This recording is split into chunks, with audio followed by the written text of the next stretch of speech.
the Hom Yast.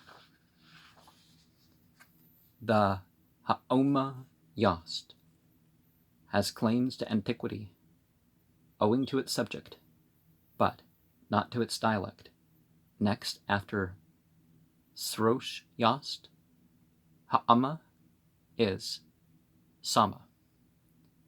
And some even worshipped that opium, ephedra, marijuana combination as a deity. Or perhaps it was a word for conscious altering, which you can do without drugs. Flourished not only before the Gathas, but before the Riks of the Veda. In Aryan ages before Iranian and Indian became two peoples. The astonishing circumstance has been elsewhere noted that a hymn, which is a reproduction of an Aryan original, should, notwithstanding its earlier characteristics, be necessarily assigned to a date much later than the Gathas, in which the Ha'ama worship is not mentioned, probably on account of better animosities prevailing between their more southern neighbors and themselves. The use of soma by the Indians as a stimulant before battle, at least the ephedra portion, which Hom is the specific there, but the Iranians of the Gathic period had become lukewarm in their own Ha'ama worship. Well, worship is in respect, right? But that it should have revived as we see it in this Yast after having nearly or quite disappeared is most interesting and remarkable. Now, correct me if I'm wrong, but is it ever, well, I mean, maybe some confused modern people, is it ever the worship of the drug itself? I mean, is ever the drug itself the deity, or is the drug a way to connect to a particular claim to deity?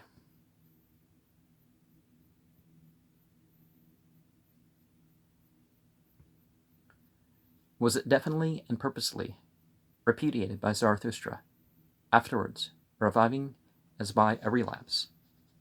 I do not think that it is well to hold such deliberate and conscious antagonisms. Well, I mean, some of it's obvious, and to a definite policy and action based upon them.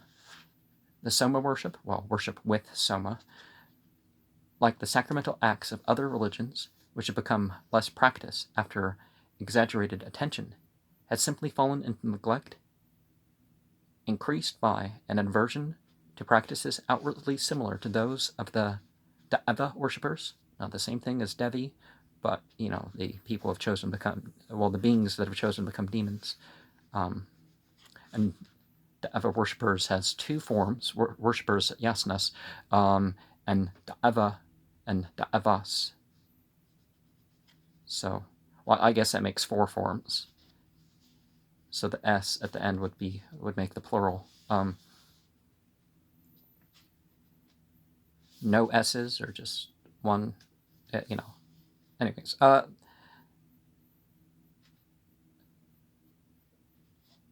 both S's, you know. This Yast is, of course, made up of fragments, which I have endeavored to separate by lines. In this translation, I have given a rhythmical rendering, necessarily somewhat free. It was quite difficult to import sufficient vivacity to the piece, while using a useless, awkward literalness. The freedom, as elsewhere, often consists in adding words to point the sense are round the rhythm. Expressions for identical Zend words have been here, as elsewhere, purposely varied. 1. At the hour of Havana, Ha'ama came to Zarathustra as he served the sacred fire and sanctified its flame, while he sang aloud the Gathas. And Zarathustra asked him, "Who art thou, O man, who art of all the incarnate world, the most beautiful in thine own body, of those whom I have seen, thou, glorious, immortal?" 2. Thereupon gave Ha'ama answer, "The Holy One, who, driving death afar, I am, O Zarathustra, Ha'ama, the holy, and driving death afar, pray to me, Spitama, prepare me for the taste, praise towards me in thy praises, as other Saoshants praise. 3. Thereupon spake Zarathustra, unto Ha'ama be the praise. What man, O Ha'ama, first prepared thee for the corporeal world? What blessedness was offered him? What gain did he acquire? For thereupon did Ha'ama answer me, he the Holy One, and driving death afar. Vivan Gvant was the first of men who prepared me for the incarnate world. This blessedness was offered him, this gain did he acquire, that to him was born a son who was Yima, called the Brilliant. He of many flocks, the most glorious of those yet born, the son like one of men. That he made from his authority both herds and people, free from dying, both plants and waters, free from drought, and men could eat imperishable food. 5. In the reign of Yima, swift of motion, there was neither cold nor heat, there was neither age nor death, nor envy. Demon-made, like 15 yearlings, walked the 2/4, son and father, in their stature and their form, so long as Yima, the son of Vivangavant, ruled, he of the many herds. 6. Who was the second man, O Ha'ama, who prepared thee for the corporeal world? What sanctity was offered him? What gain did he acquire? 7. Thereupon he gave Ha'ama answer, he the Holy One, and driving death afar. Athwiyah was the second who prepared me for the corporeal world. This blessedness was given him, this gain did he acquire, that to him a son was born, Ta'ana, of the heroic tribe. 8. Who smote the dragon, Dahaka, 3-jawed and triple-headed, 6-eyed, with 1,000 powers, at a mighty strength, a lie demon of the Devas, evil for our settlements, and wicked, whom the evil spirit, Angra Ma'inu, made as the most mighty Droog against the corporeal world, and for the murder of our settlements, and to slay the Homs of Asha. 9. Who was the third man, O Ha'ama, who prepared thee for the corporeal world? What blessedness was given him? What gain did he acquire? 10. And thereupon gave Ha'ama answer, the Holy One, and driving death afar, Thrita, the most helpful of the Samas, was the third man who prepared me for the corporeal world. This blessedness was given him, this gain did he acquire, that to him 2 sons were born, Urva, Ksheya, and Keresaspa, the one a judge, confirming order, the other a youth of great ascendant, ringlet-headed, bludgeon-bearing. 11. He who smote the horny dragon, swallowing men, and swallowing horses, poisonous and green of color, over which, as thick as thumbs are, greenish poison flowed aside, on whose back once Keresaspa cooked his meat in iron cauldron at the noonday meal, and the deadly scorched upstarted, and springing off dashed out the water, as it boiled headlong, fled affrighted, many-minded Keresaspa. 12. Who was the fourth man who prepared thee, O Ha'ama, for the corporeal world? What blessedness was given him? What gain did he acquire? 13. Thereupon gave Ha'ama answer, he the holy, and driving death afar. Pa'urushaspa was the fourth man who prepared me for the corporeal world. This blessedness was given him, this gain did he acquire, that thou, O Zarathustra, was born to him, the just. Pa'urushaspa's house, the Devas foe, the friend of Mazda's lore, famed in Iryena Vaega, and thou, O Zarathustra, didst recite the first Ahuna Tha'irya 4 times, intoning it, and with verses kept apart, Pasand, each time with the louder and still louder voice. 15. And thou did cause, O Zarathustra, all the demon entities to vanish in the ground, who, aforetime, flew about this earth in human shape and power. This thou hast done. Thou who hast been the strongest, and the staunchest, and the most active, and the swiftest, and, in every deed, the most victorious in the two spirits world. 16. Thereupon spake Zarathustra, Praise to Ha'ama. Good is Ha'ama, the well-endowed, exact and righteous in its nature, and good inherently and healing, beautiful of form, and good indeed, the most successive in its working, the golden-hued, with blending sprouts. And, as it is the best for drinking, so, through its sacred stimulus, is the most nutritious for the soul. 17. I make my claim on thee, O Yellow One, for inspiration. I make my claim on thee for strength. I make my claim on thee for victory. I make my claim on thee for health and healing, when healing is my need. And I make my claim on thee for progress, increasing, prosperity, and vigor of the entire frame, and for understanding of each adorning kind, and for this I may have free course among our settlements, having power where I will, overwhelming angry malice, and a conqueror of lies. 18. Yea, I make my claim on thee, that I may overwhelm my angry hate of haters, of the Davas, and of mortals, of the sorcerers and sirens, of the tyrants, of the Kavis, of the Carpens, murderous bipeds, of the sanctity destroyers, the profane bipeds, of the bulls, four-footed monsters, of the invading host, wide-fronted, which the stratagems advance. 19.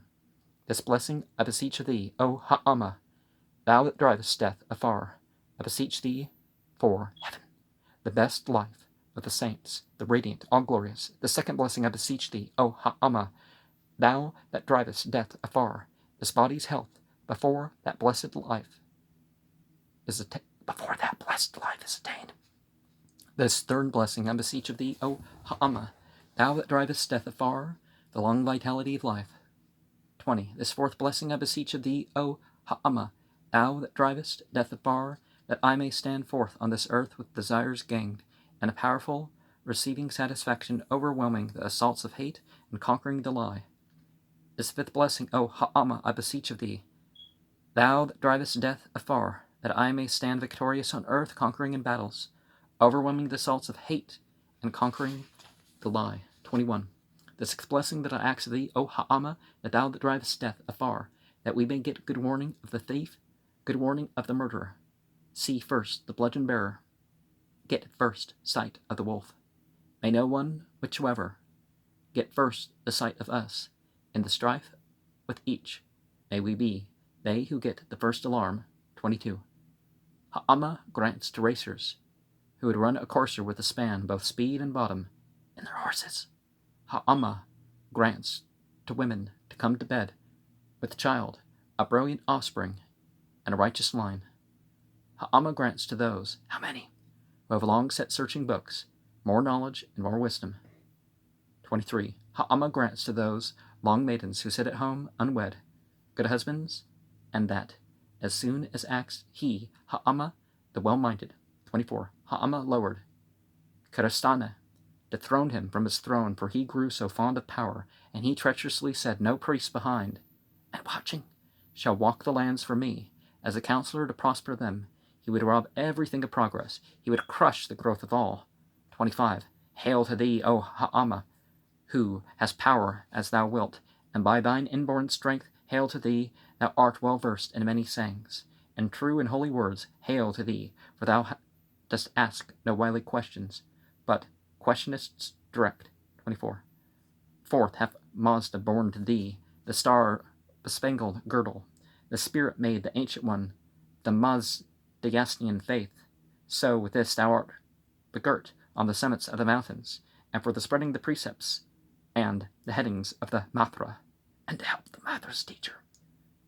27. O Ha'ama, thou house lord, and thou clan lord, thou tribe lord, and chieftain of the land, thou successful learned teacher, for aggressive strength I speak to thee, for that which smites with victory, and for my body's saving, and for manifold delight. 28. Bear off from us the torment and the malice of the hateful. Divert the angry foe's intent. What man soever in this house is violent and wicked, that man soever in this village or this tribe or province, seize thou away the fleetness from his feet. Throw thou a veil of darkness o'er his mind. Make thou his intellect at once a wreck. 29. Let not that man who harms us, mind or body, have the power to go forth on both legs, or hold with both his hands, or see with both his eyes, not the land beneath his feet, or the herd before his face. 30. At the aroused and fearful dragon, green and belching forth his poison, for the righteous saint that perishes, yellow, Ha'ama, hurl thy mace. At the Mars, bludgeon bearer, committing deeds unheard of, bloodthirsty, drunk with fury, yellow, Ha'ama, hurl thy mace. 31. Against the wicked human tyrant, hurling weapons at the head, for the righteous saint that perishes, yellow, Ha'ama, hurl thy mace. Against the righteous disturber, the unholy life destroyer, thoughts and words of our religion, well delivering, yet in actions never reaching, for the righteous saint that perishes, yellow, Ha'ama, hurl thy mace. 32. Against the body of the harlot, with her magic minds, overthrowing with intoxicating pleasures, to the lust, her passion, her person offspring, whose mind as vapor wavers, as it flies before the wind, for the righteous saint that perishes, yellow, Ha'ama, hurl thy mace. Now, the three main things that would go into that kind of, can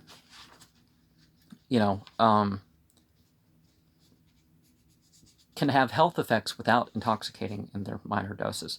But some of the other plants, they enhance the high and other such things. Now, ideally, society would be like, well, the medicines should be available and legal, whatever, for people who use them. It shouldn't be pharmaceutical companies determining right and wrong for us. Safety being of these and use being, recommended by doctors and or other people of knowledge in that respect. But, I'm not going to go over, because people are going to maybe claim some ridiculous nonsense anyways, yeah. And the dragon, is the dragon, do they mean the dragon has horns, or do they mean, if he stirred up, okay, but, ephedra juice is yellow, by the way, and the green plants, well, there's multiple green plants, actually, so, yeah, so the point is about getting high, and it's not about just indulging or whatever. But our auras.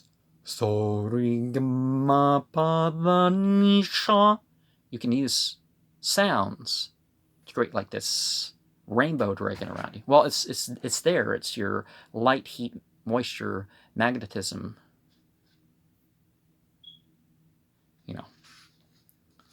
No need to get all super hippie or something about that sort of stuff. We are in the comment on instructions and appeals to an assembly of the faithful. Verse 2, we have, I will ask for these two blessings of your own, and so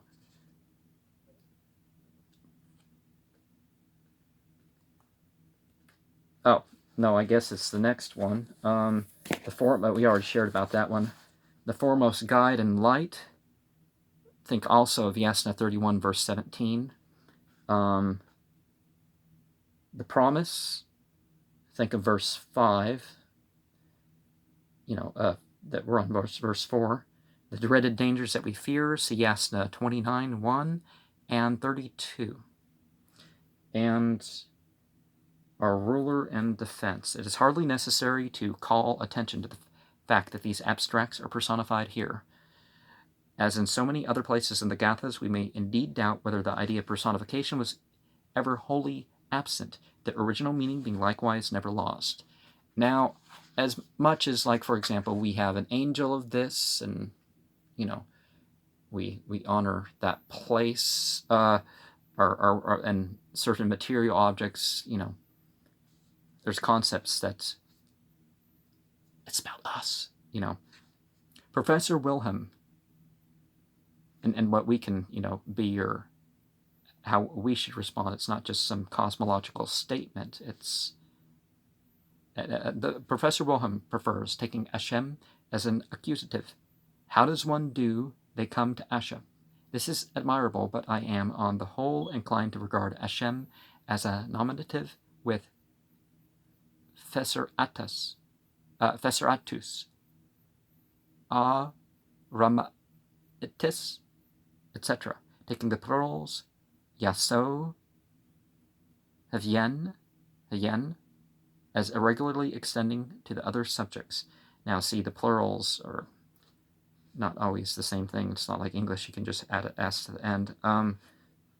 And in verse 5 of that one, so Wilhelm, my letter, taking the form of the pronoun as understood, is difficult to suppose that the Vestya could be rendered as to appointing the Ratu through the influence of his devotion and the pious supplications.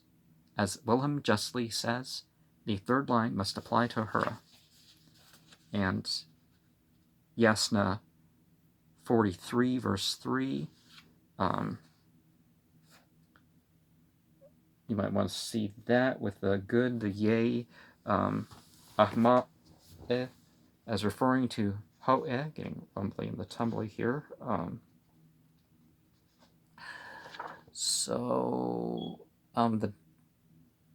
And not a false god of the of us. So, you know, everything worshipped other than the god is a false god, but I'm not sure this word they're using for demon gods is like, well, they're not calling these things gods. And the thing that we see in this Ha'ama thing is it's different than when a lot of people have this idea of Satan. Satan's like anti-cosmic. Ahraman, Engrama Inu, whichever variation linguistically you're going to have, anti-cosmic. It's creation, and kind of, you know, it's counter to the creation. Yet a demiurge operating within creation, of course.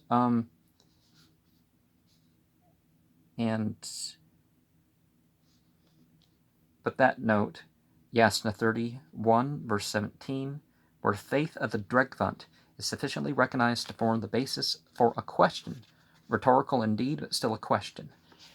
And that's part of the thing where we supposedly see these gaps, is not only do some languages, you know, it comes across, you know, English is very wordy, but, you know, the devotee is supposed to be responding to all this. So from the occurrence of, what's this, and the plants,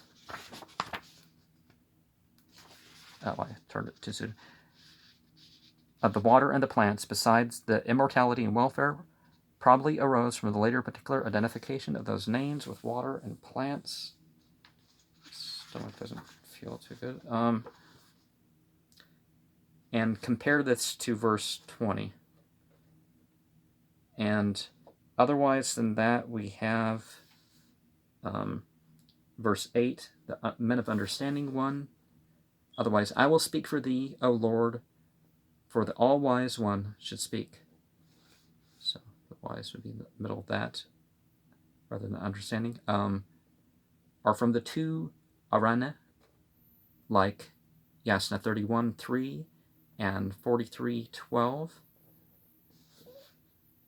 is, where's that note? The striving sides in verse 9, and the forged from steel. We have compare Yasna 32, verse 7, Hava ena ayanga, literally iron.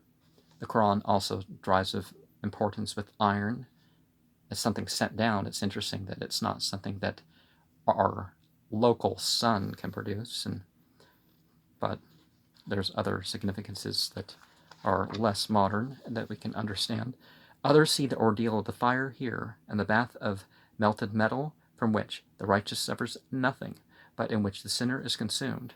Now, this is not, something you're trying in physical life here, but Roshayanga seems to point to injury produced otherwise than by dipping, and Dakshta seems certainly designated a metallic instrument elsewhere. A sign is, however, the original meaning, and wrought by both the worlds. So several times compare Yasna 28:3, where the depth is unmistakable. See also 31:18 with Ahubis, the next verse. The Pafli, while not strictly correct, affords the indication of causative su dined. And from the verse probably arose the later association of Kshatra Vairia and metal founding and forging. And our holy rule in verse 10 as invoking Asha, invoking as in mentioning, as something important, is in the antithesis. I regard Ashat as understood here. Gat seems a particle, but not possibly equaling Gat. As it is twice followed by te, toe, the interesting change is suggested to gate as an infinitive. And it may be as a son of the lies creation as a proper name, but just like in other places, forget what fiction has changed in popular culture, the idea of what Lucifer is and or Christ is, or other things. But the son of the lies creation, that could be that's. I wouldn't be surprised if somebody ends up naming their kid that. That'd be, I don't know how to say it though. Who thronged the great assembly in verse 11, refer to the third verse. And Yasna 46, verse 9 and 14, we can refer to Spitama Zarathustra as he approached. Let's refer to the fourth verse. And I'm abbreviating this, so there's I'm not like rereading the comment, rereading everything I'm referring to, but you can see that in other programs. With the bosoms, hasten to him with the bosoms. That's an interesting way of phrasing. But in 12, we have some other portion of the human body suggested by the context may be meant by odaris. The word looks like a verbal form, third plural, but seeing the preceding dual. And the power, impure power, I rendered the paucity of this most difficult as follows. Far from satisfying me is the keek, the pater est. The pater est, in regard to both of the two particulars, food and clothing, on the path of winter, far from satisfying me, who am Zarathustra, the Spitaman. And remember, the pater est is not the same as ped. It's not ped. It's not pod. It's more related to pedia, or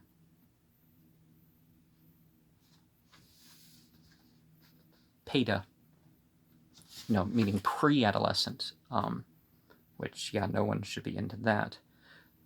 With whom he is, that is, or where he incites me with his incitation in his body, sensations, reading, a stack. Nobody should act out those things. That is, a person comes, and thus they or he would do it to me, and the one who is doing that to us is also leading us on, even in our progress, in the cold of winter of accustomed sin, or in the cold, iniquitous winter. This verse seems a very ancient interpolation, and yeah, well, people experience their fetishes as normal, and if they're, certain atheists are trying to legalize that sort of behavior when traditional religious cultures very much, even when they had child marriage, they didn't allow people to consummate the marriage with the children.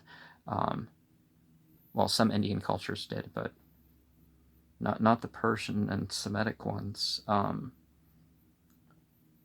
But where's the note here?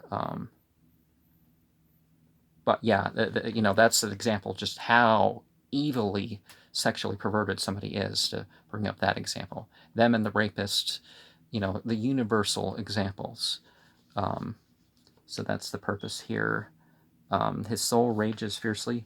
Ha-ethim is an adverb. Its position also does not so much favor an accusative substantive, and yeah, people are calling it racist to call for the death penalty. What's wrong with people? Opening on the Kinvat Bridge. So our text, but the Pahlavi translator saw Kra Uzah Da'eti in his manuscript, rendering Krus Isno Yahabund, or utter cries, equals while his soul cries fiercely. And then we have the occurrence of Perata'u, or a in the as the end in verse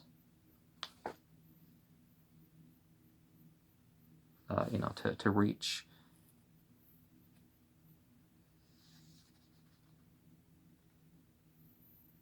Seems to shed light.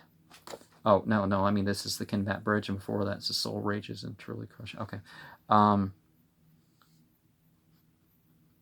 Aka'u, or a'o, seems to to be an attractive form of a locative, as elsewhere perhaps it is miswritten. And the last part of that verse, to reach, we have nasfa'u a'o would naturally mean to reaching, but the word is elsewhere used in an evil sense, reaching into harm. Yasna 53, verse 7, the Pahlavi indicates the reading nasfa'u by its nazin end. Does Avesta show an original evil sense to nas, equaling to reach? May the two nas possibly have some connection, notwithstanding. Yasna 31, verse 20, hava'es Skia Athanaes means here by means of rather than because of. The more probable, the same words in the next verse. But it's what you do with things, whether they're evil or not, the actions and the beliefs, more than the things themselves. And the